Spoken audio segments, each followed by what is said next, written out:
I paid for his mom's surgery and planned his sister's wedding, but at dinner they smirked and handed me divorce papers. Your job's done, his mother said. I smiled, stood up, and unzipped a folder. They went pale when they saw what I'd done. Your job is done. Those 4 words hit me like a slap across the face as my husband slid divorce papers across the dinner table. I stared at the manila envelope, my name scrawled across it in Justin's familiar handwriting, while his mother Scarlett smiled that cold, satisfied smile I'd grown to hate over the past 3 years. We're so grateful for everything you've done, dear, Scarlett purred, cutting her pot roast with surgical precision. The surgery, Madison's wedding, all those little expenses you handled. You've been such a dedicated wife. Before we continue, I want to thank you for joining me in sharing these stories of financial empowerment. If you believe that everyone deserves respect in their relationships, please consider subscribing. It's free and helps us reach more people who need to hear this. Now let's see how this unfolds. Madison giggled into her wine glass, the sound sharp and grating. It's like having the world's most organized personal assistant, she said, not even trying to hide her smirk. Someone who actually pays for everything too. I sat there, fork halfway to my mouth, watching my marriage dissolve over dinner like sugar in hot water. The formal dining room that had always felt more like a courtroom now truly was one, and I was the defendant being sentenced. 3 years. 3 years of emptying my bank account for Scarlett's emergency surgery that insurance somehow couldn't cover. 3 years of planning and paying for Madison's dream wedding while she treated me like hired help. 3 years of being the family ATM while they whispered about me behind my back. You understand, don't you? Justin said, not quite meeting my eyes. This arrangement has run its course. You've been useful, but it's time to move on. Useful. Like a kitchen appliance they were ready to replace. I looked around the table at their expectant faces. They were waiting for me to cry, to beg, to fall apart like they expected. Scarlett had that predatory gleam in her eyes, the one she got when she sensed weakness. Madison was practically bouncing in her chair, probably thinking about how quickly she could redecorate her house once I was gone. But instead of tears, I felt something else rising in my chest. Something cold and sharp and crystalline clear. I reached into my purse and pulled out a black leather folder. Thick. Heavy. Secured with a silver zipper that caught the light as I placed it carefully on the white tablecloth. The room went dead silent. What's that? Madison asked, her voice suddenly small and uncertain. I smiled, really smiled for the first time in months. Insurance, I said quietly. Scarlett's fork paused midway to her mouth. Insurance for what? For this exact moment. I kept my voice calm, conversational, like we were discussing the weather. You see, I've been keeping track. Every dollar, every receipt, every little favor I've done for this family. And I've been very, very thorough. Justin leaned forward, his confidence starting to crack around the edges. Melissa, what are you talking about? I'm talking about the fact that your mother's surgery wasn't covered by insurance because she lied on her application. I'm talking about the $18,000 I spent on Madison's wedding that she never legally registered. I'm talking about 3 years of financial records that tell a very different story than the one you've been telling yourselves. The color drained from Scarlett's face. You can't prove anything. Can't I? I unzipped the folder slowly, deliberately, watching their eyes track the movement. Funny thing about being an accountant, I document everything. Every bank transfer. Every forged signature. Every fraudulent insurance claim. Madison's wine glass trembled in her hand. You're bluffing. Am I? I pulled out the first document, a bank statement highlighted in yellow. This is the transfer for $67,000 for your mother's surgery. Notice the date. 3 days after she was denied coverage for pre-existing conditions she failed to disclose. Scarlett's mouth opened and closed like a fish gasping for air. And this, I continued, producing another sheet, is the contract for Madison's wedding venue. Paid in full by me with a very interesting clause about fraudulent marriages. Turns out when you never file the legal paperwork, it's not actually a wedding. It's just a very expensive party. Stop, Justin said, his voice cracking. Just stop. Oh, I'm just getting started. I spread more documents across the table like playing cards. Medical fraud, wire fraud, identity theft. You've been busy, haven't you? And the beautiful thing is you made it so easy. You never read what you were signing. You just trusted that sweet, stupid Melissa would take care of everything. The silence stretched between us like a taut wire ready to snap. Scarlett's hands were shaking now, and Madison looked like she was about to be sick. Justin stared at the papers scattered across the table as if they were written in a foreign language.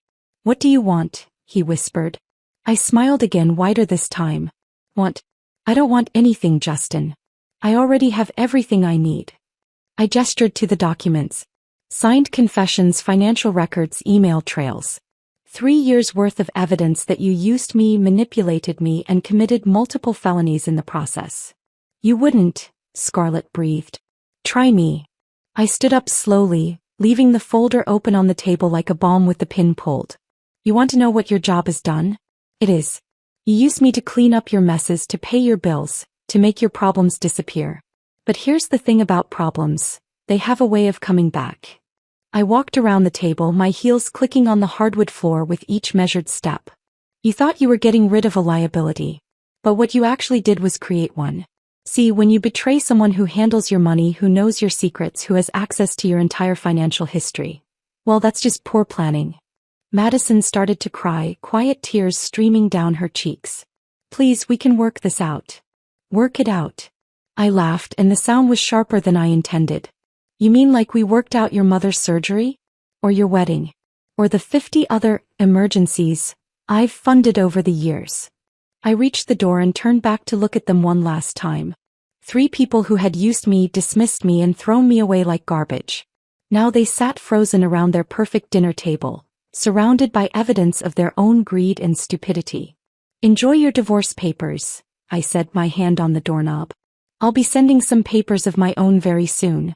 Multiple copies to multiple agencies. Sweet dreams."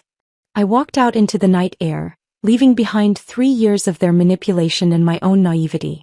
The folder remained on the table like a ticking time bomb, and for the first time since I'd walked into that house, I felt like I could breathe again. Behind me, I heard the sound of chairs scraping against the floor and voices raised in panic. But I didn't look back. I had work to do. My hands shook as I drove home that night, the weight of 3 years crashing down on me like a collapsed building. I pulled into my driveway and sat in the darkness, engine ticking as it cooled, trying to process what had just happened. But the truth was, it hadn't just happened. It had been building for years, brick by brick, lie by lie. I remembered the beginning, how hopeful I'd been. How desperately I'd wanted to belong. When Justin first brought me home to meet his family, I'd been so nervous I'd baked 3 different desserts, unsure which one would make the best impression. Scarlett had taken one bite of my chocolate tart and declared it interesting, which I later learned was her way of saying terrible. But I didn't know that then. I thought if I just tried harder, if I proved myself worthy, she'd eventually accept me. The appointment started small. "Melissa, dear, could you drive me to the doctor? My back is acting up again." At first, I felt honored that she trusted me with something so personal. I'd sit in those sterile waiting rooms for hours, holding her purse, fetching her coffee, calling her insurance company when they inevitably had questions about her claims. "You're too eager," she'd tell me afterward, settling into my passenger seat with a dramatic sigh. "It's not a good look on a woman. Men don't like desperate wives." But I kept showing up. I memorized her schedule better than my own. Tuesday mornings were physical therapy. Thursday afternoons were her standing hair appointment at the salon across town. The expensive one she claimed was the only place that understood her delicate hair texture. Friday evenings were bridge club, where she'd complain about her daughter-in-law to her friends while I waited outside in the car like a chauffeur. I discovered her favorite pastries by trial and error. Almond croissants from the French bakery on 5th Street, but only on Sundays when they were fresh. I'd drive 20 minutes out of my way every weekend, standing in line with the other devoted family members and guilty spouses, spending money I couldn't afford on pastries she'd eat half of and throw away. "These aren't quite right," she'd say, breaking off a corner with manicured fingers. "Perhaps next time try that little place on Elm. I hear they're more authentic." But nothing was ever quite right. Not the pastries, not my timing, not the way I folded her laundry when she asked me to help with household tasks Justin was supposedly too busy to handle. I missed client meetings, rescheduled conference calls, and lost a potential promotion because I was always rushing off to handle another Scarlett emergency. Then Madison got engaged and everything escalated.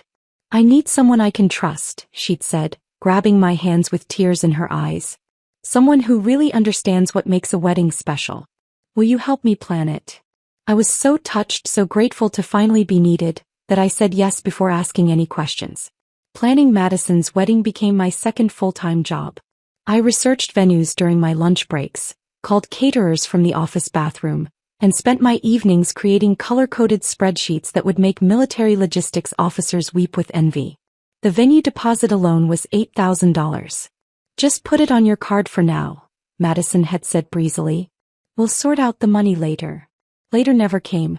When I mentioned it, she'd get that wounded look in her eyes and say something about how she thought family didn't keep track of such things.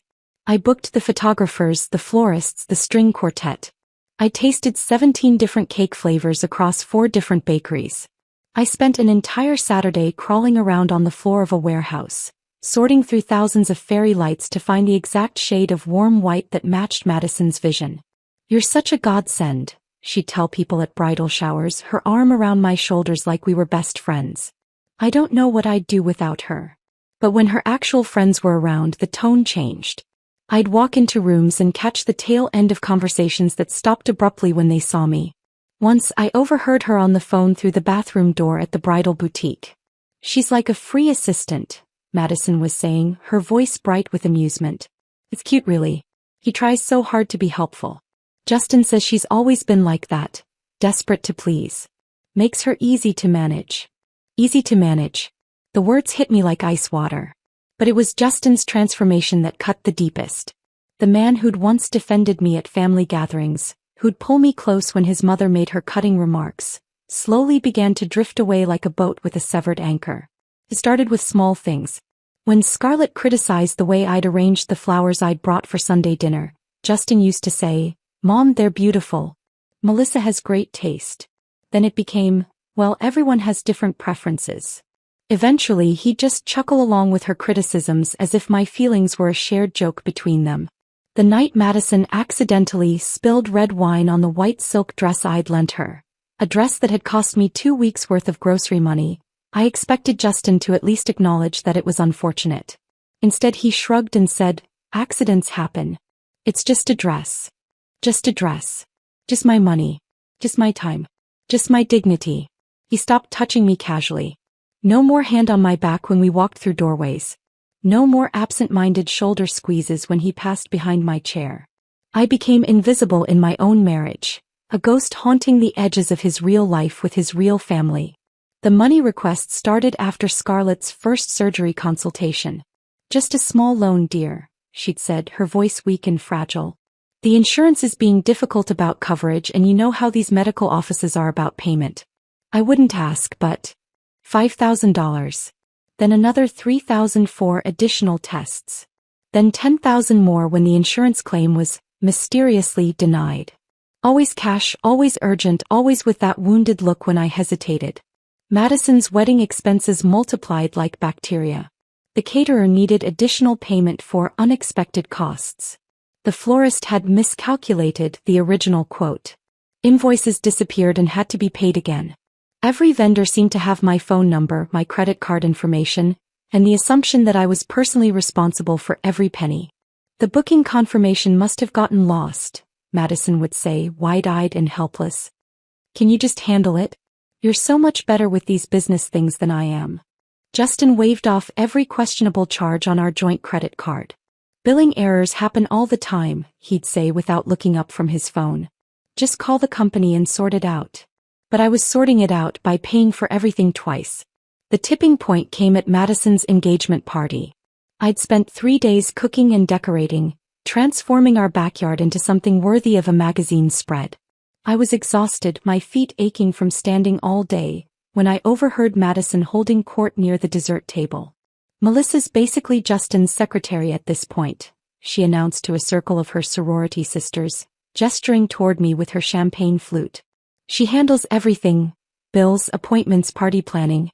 It's like having staff, but family staff, you know." The group laughed, and Justin, standing right beside them, laughed too. Not uncomfortably, not defensively, but genuinely amused by his sister's characterization of his wife as hired help. I stood there holding a tray of hors d'oeuvres I'd spent hours preparing, watching my husband laugh at my expense, and something inside me crystallized into diamond-hard resolve. That night, after everyone had gone home and Justin had fallen asleep without helping clean up, I drove to the 24-hour pharmacy and bought a simple composition notebook. Black and white, nothing fancy, with lined pages that would hold 3 years' worth of documentation. On the first page I wrote the date and a single sentence. Today I started keeping track. Then I began to write. Every dollar, every favor, every small humiliation.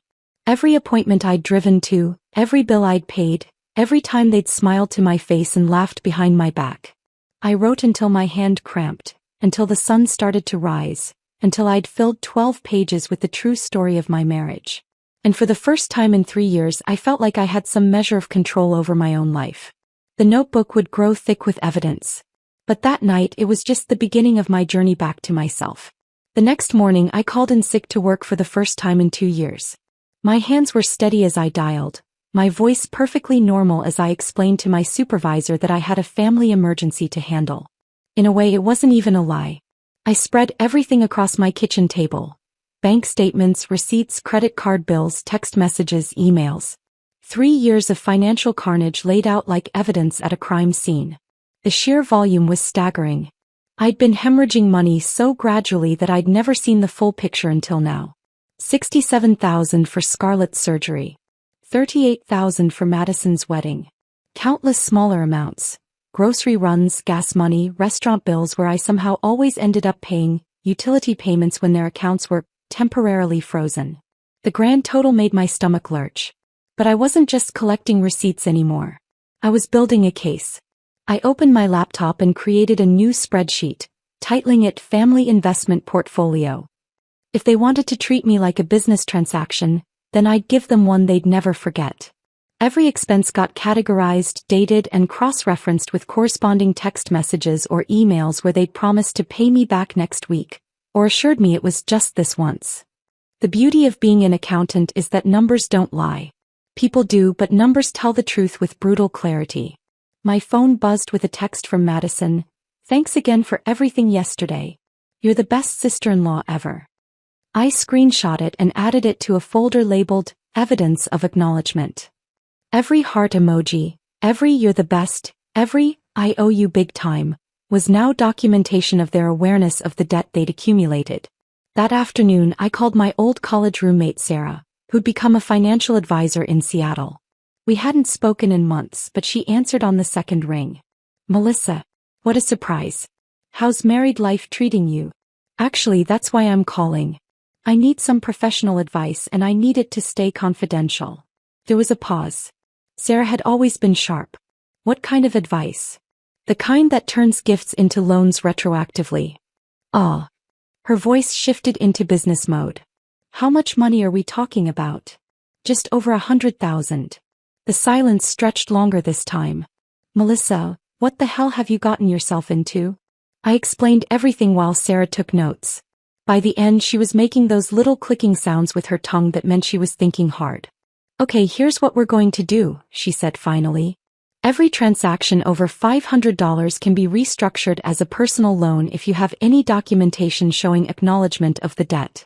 Text messages count. Emails count. Even verbal agreements if you have witnesses. What about the smaller amounts? Those are trickier, but if you can establish a pattern of lending behavior, you might be able to bundle them into loan modification agreements. The key is making everything look legitimate and above board. We spent 3 hours on the phone going through every transaction. Sarah helped me draft official loan documents, backdated but legal, with interest rates that were aggressive but not predatory. By the time we hung up, I had a folder full of legitimate financial instruments that transformed my family's casual exploitation into formal debt obligations. The next step required more courage than I thought I possessed. I made an appointment with Dr. Harrison's Scarlett's surgeon, under the pretense of asking about postoperative care for my mother-in-law. I brought my lawyer, Janet Walsh, a sharp-eyed woman in her 50s who specialized in medical billing disputes. Mrs. Chin, Dr. Harrison said, settling behind his desk with Scarlett's file. Your mother-in-law's recovery has been remarkable. The procedure was quite extensive, but she's healing beautifully. I'm actually here about the billing, I said, watching his expression shift. There seems to have been some confusion about payment responsibility. I handed him a folder containing the loan documents Sarah had helped me create, along with copies of all the payments I'd made directly to his office. As you can see, I've been covering Mrs. Patterson's medical expenses as a personal loan to her family. However, given the substantial amount involved, I need to ensure proper documentation exists in your files. Janet leaned forward. We'd like to add a creditor protection clause to Mrs. Patterson's account. If the loan payments cease, my client needs legal recourse to recover the medical equipment and procedures she's funded. Dr. Harrison looked uncomfortable. I'm not sure I understand. It's quite simple, Janet explained, her voice crisp and professional. Mrs. Chin has essentially financed Mrs. Patterson's surgery. If Mrs. Patterson defaults on repayment, the medical devices, procedures, and ongoing care revert to Mrs. Chen's ownership until the debt is satisfied. That's unusual, but perfectly legal, Janet assured him. Medical debt can be secured against the procedures themselves. We just need your office to acknowledge Mrs. Chin as the primary financial stakeholder in this case. 30 minutes later, we walked out with signed documentation that gave me legal claim to Scarlett's surgical outcomes. It wouldn't cause her physical harm, but it would give me leverage she couldn't ignore. Madison's wedding vendors were easier targets. I'd been the one signing contracts, providing credit card information and handling communications. Technically, I was already the primary contractor for most services. I spent the next week making calls, each conversation carefully scripted and recorded with the vendor's permission. Hi, this is Melissa Chin calling about the Patterson wedding contract. I need to add some clarification to our payment terms. To the caterer, if the final payment isn't received by the specified date, we'll need to cancel the reception service. To the florist, I'd like to add a clause stating that all floral arrangements remain my property until payment is complete. To the band, could we modify the contract to specify that performance is contingent on final payment 24 hours in advance? Each vendor agreed readily. They were used to nervous families wanting extra security on their wedding investments. They had no idea they were helping me build a house of cards that could collapse with a single phone call. The final piece was the most delicate. I needed access to Richard Patterson's estate documents, Scarlett's deceased husband's paperwork. I knew she kept everything in the file cabinet in her home office, but I needed a legitimate reason to be there. The opportunity came when Scarlett called asking me to help organize her tax documents. You're so good with numbers, dear, she said, her voice honey-sweet over the phone. And I simply can't make sense of all these forms. I spent an entire Saturday in her office, methodically photographing every document while she napped on the couch downstairs. Richard's will, insurance policies, property deeds, bank statements from accounts that had never been properly closed. A treasure trove of legal loose ends. The estate attorney I consulted, Marcus Reed, was a grandfatherly man with kind eyes and a steel-trap mind for legal details. This is quite irregular, he said, studying the documents I'd brought him. Mrs. Patterson appears to have several outstanding obligations tied to her late husband's estate that were never properly resolved. What kind of obligations? Medical debt for one. Credit card debt that was supposed to be settled through the estate. And... He paused, adjusting his glasses. There's a promissory note here for a substantial sum that was never collected. A promissory note? From Mrs. Patterson to her husband's business partner, dated 6 months before his death. $50,000. If this was never satisfied. He looked up at me with sharp intelligence in his eyes. Someone could file a lien against the family home to collect on this debt. Even now. Years later. Estate debt doesn't disappear just because people ignore it, Mrs. Chen. If someone had legitimate claim to represent this debt. He let the sentence hang in the air. 2 weeks later, I walked out of Marcus Reed's office with legal documents that gave me the right to file a lien against Scarlett's house. The promissory note had been real, the debt legitimate, and through a series of perfectly legal transfers, I now owned that obligation. Everything was in place. Every smile, every dismissive laugh, every casual exploitation now had a corresponding legal document. They'd built their house of cards on my back, but I'd been laying the foundation for their fall the entire time. I sat in my car outside Marcus's office, holding the final piece of my puzzle, and smiled for the second time in years. They wanted to play games with my life. Time to show them what a real player looked like. The sound of that zipper opening was the loudest thing in the room. I watched their faces as I spread the first document across their pristine white tablecloth. A detailed spreadsheet with their names highlighted in yellow, red, and what I'd come to think of as betrayal blue. "Let's start with the basics," I said, my voice steady as a surgeon's hand. "Scarlett, your total debt to me is currently $67,432. This includes your surgery, postoperative care, medications, and the lovely recuperation vacation to Cabo you claimed was medically necessary." Scarlett's fork clattered against her plate. "Debt? I never agreed to any debt. Those were gifts." I smiled and pulled out a manila folder thick with printouts. "Actually, you did. Right here." I placed a series of text messages in front of her, blown up to 12-point font so she couldn't claim she couldn't read them. "April 15th, you texted me, 'We'll pay you back as soon as insurance comes through.' May 3rd, 'You're an angel, we'll make this right.' June 22nd, 'I owe you everything.'" Her face went white as bone china. Those were just expressions of gratitude. Were they? I turned to a fresh page in my folder. "Because here's your signed acknowledgement of the loan terms my financial advisor sent you. The email you replied to with, 'Sure, whatever she said,' has been legally binding since the moment you hit send." Justin leaned forward, trying to read over his mother's shoulder. "This is ridiculous. You can't just retroactively." "Actually, I can." I pulled out another document, this one bearing an official letterhead.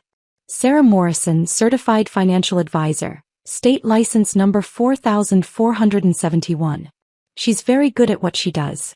Turns out, when someone accepts money with the acknowledgement that it will be repaid, and that acknowledgement is documented, it constitutes a binding loan agreement under state law." Madison's wine glass trembled in her hands. "What about my wedding? You can't possibly." "Oh, honey." I turned several pages, revealing a new section of horrors. "Your wedding is the most interesting part. Madison Patricia Henderson. Except that's not your legal name anymore, is it? You never filed the marriage certificate. You never submitted the paperwork to the county clerk. You never registered with the state." The color drained from her face so fast I thought she might faint. "What are you talking about?" "I'm talking about the fact that your beautiful wedding last month? Legally meaningless. You're not married, Madison. You had a very expensive party where you played dress up." I flipped to the next page. "And since the venue, caterers, photographers, and band were all contracted under my name, as the financial guarantor, I own that party. Which means I can cancel your upcoming reception." "Cancel?" she whispered. I pulled out my phone and showed her the screen. "Already done. The Riverside Country Club received my cancellation this morning. Full refund minus the service fee. Your dress? Custom order that was never legally transferred to your ownership. The band you booked for your anniversary party next month? Also cancelled. The photographers who were supposed to deliver your wedding album? Well, since there was no legal wedding, there's no legal obligation to deliver the photos." Madison started to cry, but I wasn't finished. "But the really beautiful part," I continued, spreading more documents across the table, "is that none of this is personal. It's just business. The same kind of business you've been conducting with my money for 3 years. Justin tried to grab one of the papers, his hands shaking with what I assumed was rage. "This is insane. None of this will hold up in court." I laughed, genuinely amused for the first time all evening. "Court? Oh, Justin, we're not going to court. We're way past that." I pulled out a thick folder labeled Communications, and opened it to reveal hundreds of printed screenshots. "Do you remember this text thread from last Christmas? Where you and Madison were making fun of my desperate attempts to fit in with the family?" His face went gray as he recognized his own words staring back at him. "Or this email chain where you three discussed how to get me to pay for Madison's wedding without making it seem like you were asking for money?" I flipped through the pages like a flipbook, watching their expressions change with each revelation. Or my personal favorite, the voice message Scarlett left me last month where she said, and I quote, "Melissa's so eager to help, we should take advantage of it while we can." Scarlett's mouth opened and closed soundlessly. "The thing about being married to someone for 3 years," I said, organizing the papers into neat piles, is that you have access to their phone, their email, their text messages. Especially when they're careless enough to leave everything synced to the family computer. I reached into my bag and pulled out a tablet, swiping to a video file. Would you like to see the security footage from Madison's engagement party? The part where you all discussed how pathetic I was for trying so hard. Or should we skip to the good part where you planned this whole dinner ambush? The silence stretched between us like a taut wire. Madison's tears had stopped, replaced by a look of pure terror. Scarlett sat frozen, her hands clenched in her lap. Justin stared at the tablet screen as if it might explode.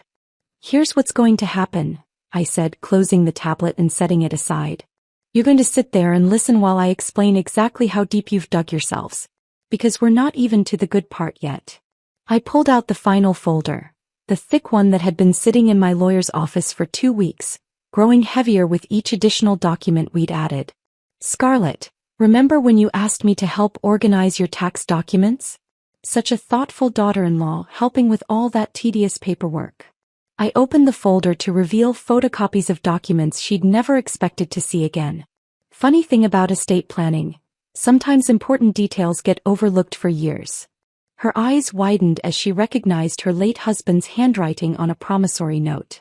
$50,000, I read from the document. Borrowed from Patterson and Associates, never repaid. The debt was supposed to be settled through the estate, but somehow that never happened. Amazing how paperwork can just slip through the cracks.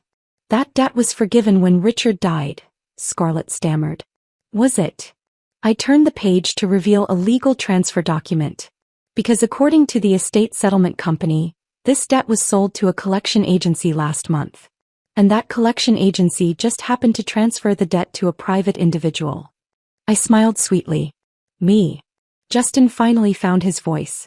You can't seriously expect us to believe that I now legally own the debt secured against this house? I pulled out the final document, a lien notice bearing official stamps and signatures. Actually, yes. I can and do expect you to believe it because it's true.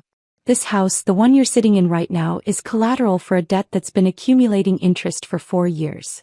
The paper fluttered as I placed it in the center of the table, right next to their abandoned dinner plates. At current interest rates, the total owed is $73,600. Add that to Scarlett's medical debt, Madison's wedding debt, and 3 years of miscellaneous family expenses, and we're looking at just over $200,000 in total obligations. Madison's voice came out as barely a whisper.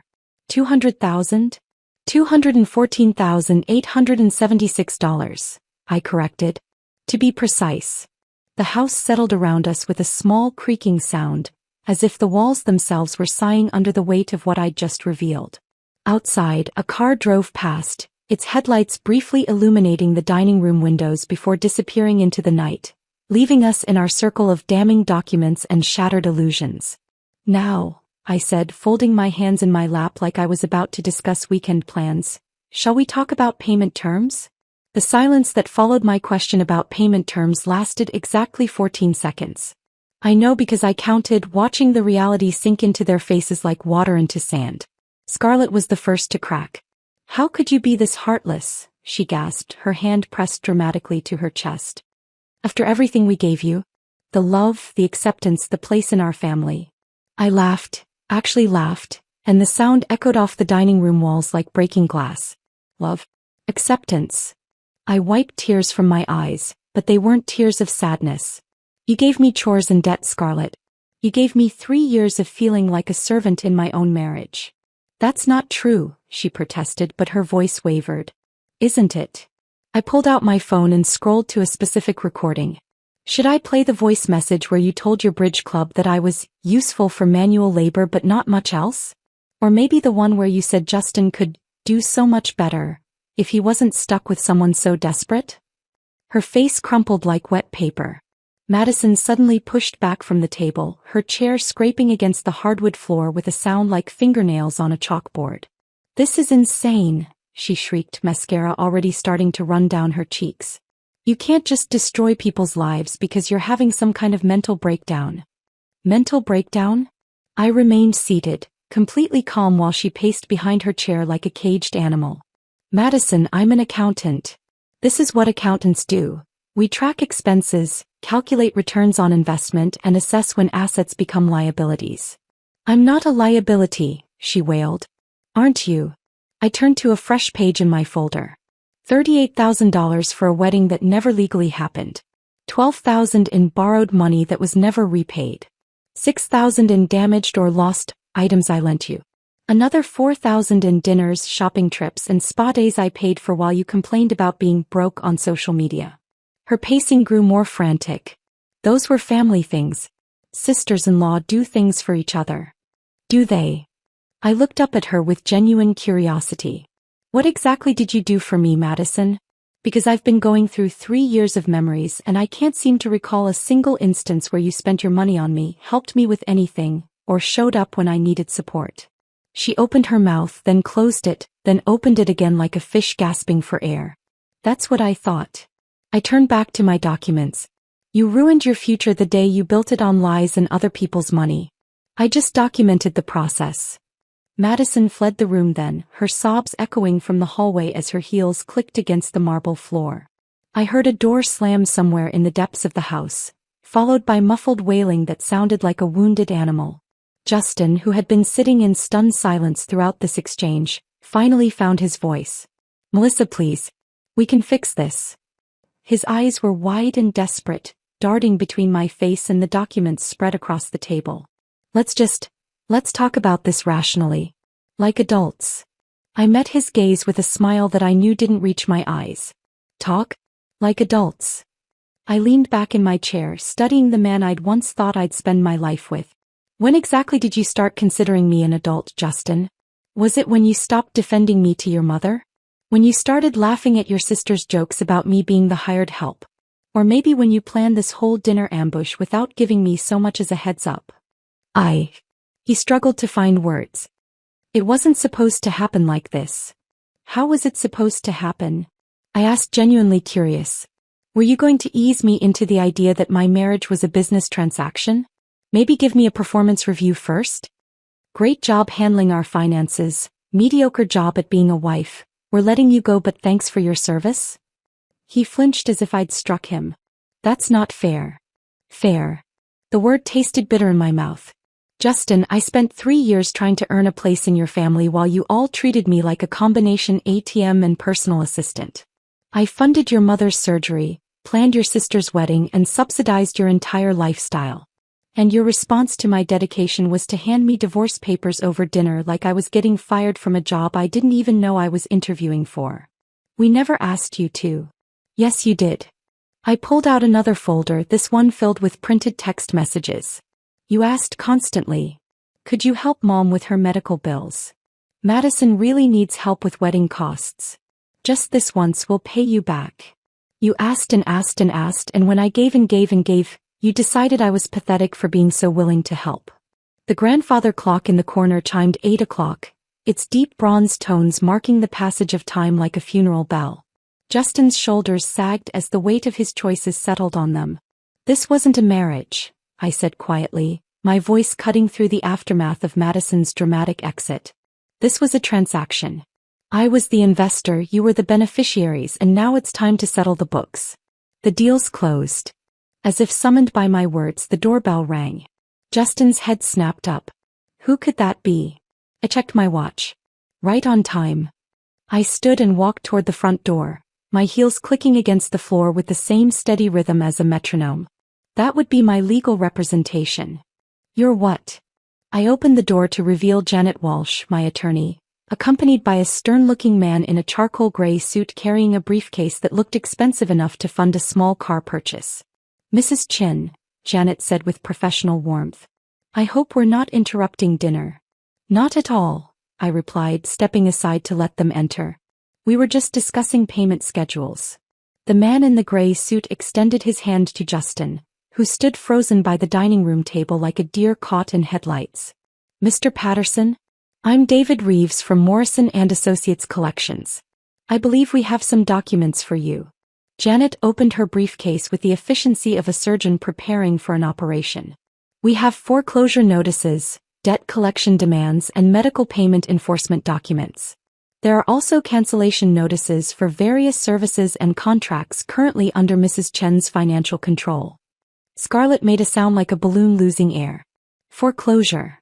The lien on this property is quite substantial, David explained, consulting his paperwork. Given the accumulated debt and interest, immediate payment would be required to avoid foreclosure proceedings. How immediate? Justin asked, his voice barely above a whisper. 30 days, Janet replied crisply. Though given the amount owed, we're prepared to discuss alternative arrangements. Madison reappeared in the doorway, her face blotchy and tear-stained. Alternative arrangements? I turned to face all three of them, standing there in their expensive dining room surrounded by the debris of their former certainty. They looked smaller somehow, diminished by the presence of legal authority and the cold reality of consequences. Here's what's going to happen, I said, my voice steady as a heartbeat. You're going to sit down, you're going to listen, and you're going to understand that every choice has a price. You spent 3 years treating me like I was disposable, and now you're going to learn what it costs to dispose of someone who's been keeping track. They scrambled to their chairs like children called to attention by a stern teacher. Scarlett's hands shook as she reached for her water glass. Madison hiccuped quietly, trying to control her breathing. Justin stared at the legal documents spreading across his table like a plague of official papers. I remained standing, looking down at the three people who had shaped and then shattered my world, and felt something I hadn't experienced in years. Complete control over my own destiny. Now, I said as Janet and David took their positions flanking the table like bookends of justice, let's talk business. The negotiations lasted until 3 in the morning. I sat in that dining room for 7 hours, watching three people who once controlled my life scramble to salvage whatever pieces they could from the wreckage of their own making. Janet and David worked with clinical precision, laying out payment schedules, asset seizures, and legal consequences while I observed like a scientist studying lab rats in a maze. By the end, Scarlett had agreed to sell her jewelry collection to cover part of her medical debt. Madison would forfeit her trust fund, the one she'd never bothered to mention, while letting me pay for everything. Justin signed over his share of the family business to a debt management company that would garnish his wages for the next 15 years. The house would go into temporary receivership while they arranged to buy back their own debt at 60 cents on the dollar. They'd be renters in their own home until they could prove financial stability. I didn't feel triumphant walking out of that house. I felt empty, like a balloon that had finally stopped holding air. The weight I'd carried for 3 years was gone, but so was everything else. The hope, the love, the dreams of a different ending. 3 weeks later, I stood in my new apartment holding a single key. The studio was nothing like the sprawling house I'd shared with Justin. 400 square feet of honesty. One room that served as bedroom, living room, and office. A tiny kitchen with exactly enough space for one person's meals. A bathroom with a shower just wide enough for me to stretch my arms without touching the walls. It was perfect. I set my last box on the second-hand table I'd bought from a college student moving back home. Everything in this space was mine. Paid for with my money, chosen by my taste, arranged for my comfort. No compromises, no negotiations, no walking on eggshells around other people's preferences. The silence was the most beautiful sound I'd ever heard. I unpacked slowly, savoring each decision. Where to put my books, how to arrange my few pieces of furniture, which corner would get the most morning light. For the first time in years, every choice was mine alone. That evening, I lit a single candle, lavender, the irony not lost on me, and sat at my new table to read the mail that had been forwarding to my temporary address. The letter from Dr. Harrison's office was brief and professional. Scarlett's account had been marked payment pending while the legal issues were resolved. Her medical care would continue uninterrupted, but the debt enforcement clause remained active. I'd never wanted to hurt her physically. Her pride, on the other hand, had been overdue for a reality check. I pulled out a piece of cream-colored stationery, a small luxury I'd bought for myself, and wrote a handwritten note to Rebecca Martinez, the paralegal who'd helped me navigate the estate debt transfer. Her patience and attention to detail had made everything possible, but more importantly, she'd listened to my story without judgment and believed that I deserved better. Dear Rebecca, I wrote, thank you for helping me find my voice in the language that matters most, legal documentation. You didn't just help me with paperwork. You helped me reclaim my life. The next morning, I walked into a community center downtown and sat in a circle of folding chairs with 12 other women. The support group for survivors of financial abuse met every Thursday evening, but I'd been too ashamed to attend while I was still trapped in my situation. "Would anyone like to share?" asked Dr. Patricia Wong, the therapist who led the group. I raised my hand before I could lose my nerve. "I'm Melissa," I said, my voice steady despite the rapid beating of my heart. I was married for 3 years, and for 3 years I thought love meant sacrifice. I thought if I just gave enough money, time, dignity, I'd eventually earn my place in my husband's family. Heads nodded around the circle. I saw recognition in their eyes, the knowing look of women who'd walked similar paths. I paid for his mother's surgery, his sister's wedding, their bills, their emergencies, their wants disguised as needs. And when they were done using me, they handed me divorce papers over dinner and thanked me for my service. My voice caught slightly on the last words, but I pushed through. I was never the wife. I was the investor. A woman across the circle started crying quietly. Another reached over and squeezed my hand. "The thing is," I continued, "I thought investors were supposed to get a return. Turns out when you're a good enough accountant, you can collect on any debt, even emotional ones." After the meeting, 3 women approached me with their own stories. Sarah, whose ex-husband had emptied their joint accounts and left her with his credit card debt. Maria, whose boyfriend had convinced her to co-sign for a car he crashed while driving to another woman's house. Linda, whose children had systematically drained her retirement fund with a series of manufactured emergencies.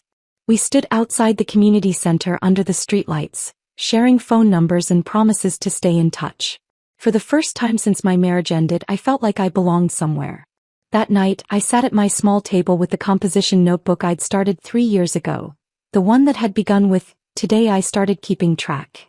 The pages were full now, dense with figures and dates and the careful documentation of my own exploitation. I turned to the very last page and wrote, June 15th. Final entry. I wasn't the wife. I was the investor. And I collected every cent. Today I start keeping track of something different. The life I'm building with my own choices, my own money, my own dreams. The ledger is balanced. The books are closed. Time to start a new story. I closed the notebook and placed it on the shelf next to my accounting textbooks and the small collection of novels I'd never had time to read while I was busy managing other people's lives. Tomorrow I would start freelance bookkeeping for small businesses. Honest work for honest pay, helping people manage their finances instead of enabling their manipulation. I'd already lined up 3 clients who valued my skills and paid my rates without negotiation. I blew out the lavender candle and went to bed in my own space on my own schedule with my own dreams waiting in the darkness. For the first time in years, I slept through the night without checking my phone, without worrying about someone else's emergency, without calculating how much their next crisis would cost me. I slept the sleep of someone who had finally learned the difference between love and transaction, between generosity and exploitation, between marriage and business arrangement.